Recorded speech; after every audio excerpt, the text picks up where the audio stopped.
The world has never stood still. Empires rise. Empires fall. Alliances are formed. Alliances are broken. And every generation believes they are living in ordinary times until history proves otherwise. Today, history is moving once again. And somewhere within this change, a pattern begins to emerge. America wants India. Russia wants India. Europe wants India. Japan wants India.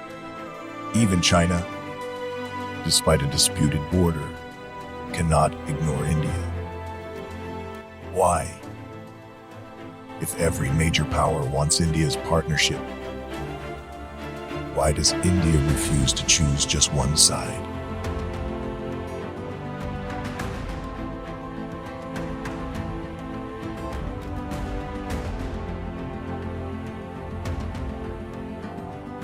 For decades, much of the world came to know India through a particular image.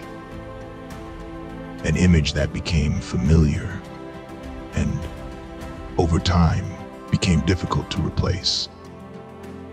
But history never stands still. Over the past few decades, India's income per person has increased several times over. It remains well below that of many Western countries. But countries can change, sometimes faster than the world's perception of them. While many were still looking at yesterday's India, India itself kept changing, not all at once, not perfectly, but steadily, quietly, and the world began to notice. This wasn't an accident. It was a pattern. So, why has India become a country that every major power wants as a partner, yet one that refuses to choose just one side?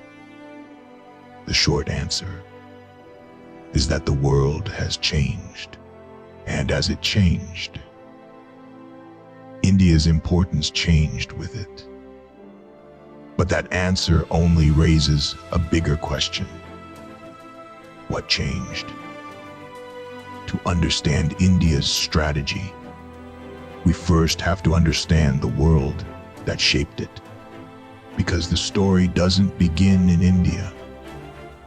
It begins with a world that is changing once again. A world no longer defined by a single center of power, but by the emergence of many. India did not become strategically important because the world stood still. It became strategically important because the world changed. For much of modern history, economic power was concentrated in relatively few regions. But the global economy did not stand still.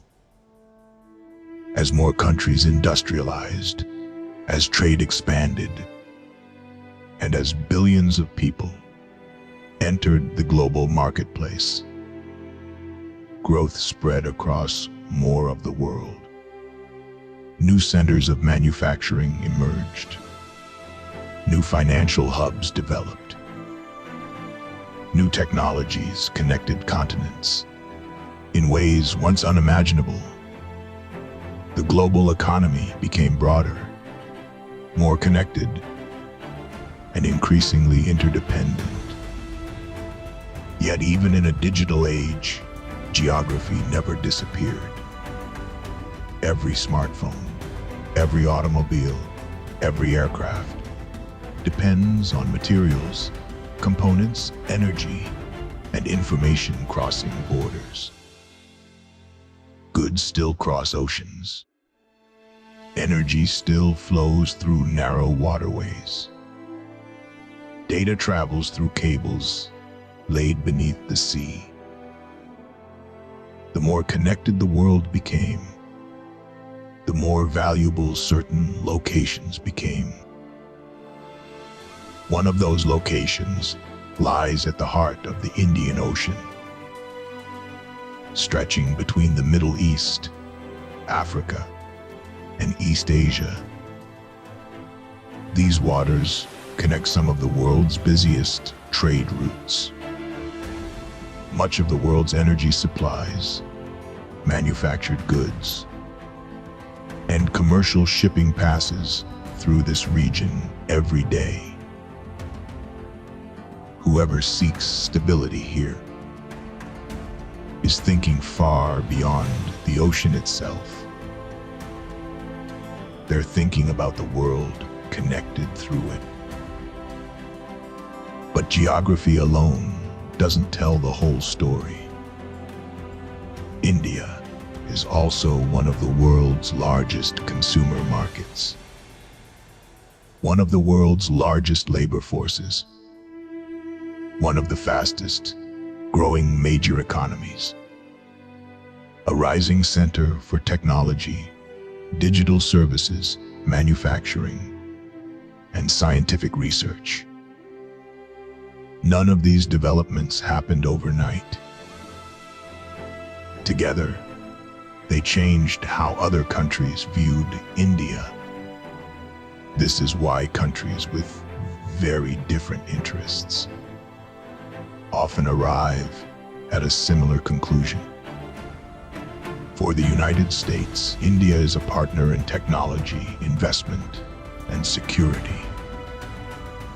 For Europe, it is a growing market, an economic partner, and an important link in more resilient supply chains. For Japan, it is a key partner in a free and open Indo-Pacific. For Russia, it remains a long-standing defense partner while economic ties continue to evolve. Even China, despite competition and unresolved border disputes, cannot ignore a neighboring country of India's size, economy, and strategic location. Their reasons are different. Their priorities are different, but they all begin with the same reality. India has become increasingly important because the world around it has changed. If India has become a country that every major power wants as a partner, why does it refuse to choose just one side? Because for India, the greatest advantage is not belonging to one camp. It is preserving the freedom to work with many. This approach is often described as strategic autonomy. It does not mean remaining neutral on every issue, nor does it mean keeping every country at equal distance. It means making decisions based on India's own interests, rather than permanent alignment with any single power. That is why India deepens defense and technology cooperation with the United States, while maintaining long-standing defense ties with Russia. It expands trade with Europe, strengthens partnerships with Japan, competes with China in some areas, while continuing to engage with it in others. To some observers, this may appear inconsistent, but from India's perspective, it is consistency. The consistency of preserving freedom of action in a world where power is becoming more widely distributed. History rarely stands still. No international order lasts forever. Today's world is increasingly shaped, not by a single center of power, but by the emergence of many. In such a world, the greatest strategic advantage may not be choosing the strongest side, but preserving the freedom to choose your own. That may be why every superpower wants India, and why India refuses to belong to any of them.